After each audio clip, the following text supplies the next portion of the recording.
Сәлеметсіңдер ме балалар? Мен Жалағаш аудандық оқушылар үйінің бейнелеу өнері үйірмесінің жетекшісі Тілеумбетова Динара. Бүгінгі сабағымыздың тақырыбы витраж өнері арқылы ыдыстарды әсемдейтін боламыз. Сабағымыздың мақсаты оқушылардың витраж өнерімен таныстыру, витраж өнерінің даму тарихынан мағлұмат беру, шыны үстіне сурет сала білу шеберліктерін жандандыру. Олай болса, бүгінгі жаңа сабағымызбен таныс болайық.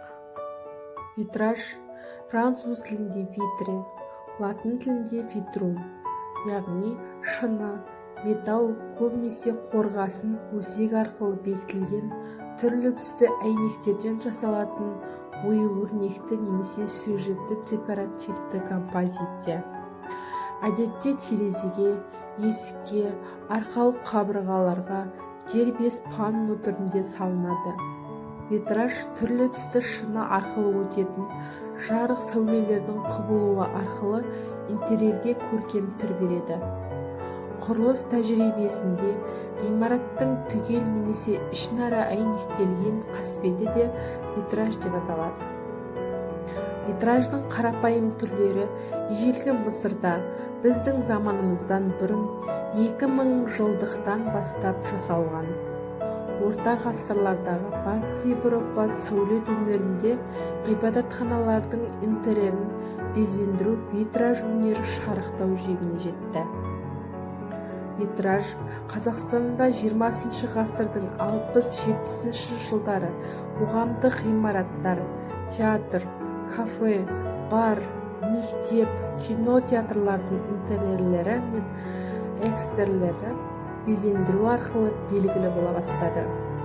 Монументтік витраж бас кезінде соборларда, церковтарда үлкен көлемде бейнеленген болатын. 15 ғасырда үй интерьерінде витражды тұрғын үйлерде қолданған. Монументтік үлкен витраж 17-18 ғасырда өнер ретінде құлдырай бастады. Ал 20 ғасырдың басында Европада модерн стилі жоғары деңгейде дамығандықтан қайта қолға алынып жандана бастады. Модерн стилі 19 ғасырдың соңы мен 20 ғасырдың басында Европа және Америка елдері өнерінде орын алған стильдік ағым. Балалар, бүгінгі сабағымызда витраж бояулары арқылы ыдыстарды әсемдейтін боламыз.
Балалар, бүгінгі сабақты қорытындылай келе сұрақтарға жауап берейік.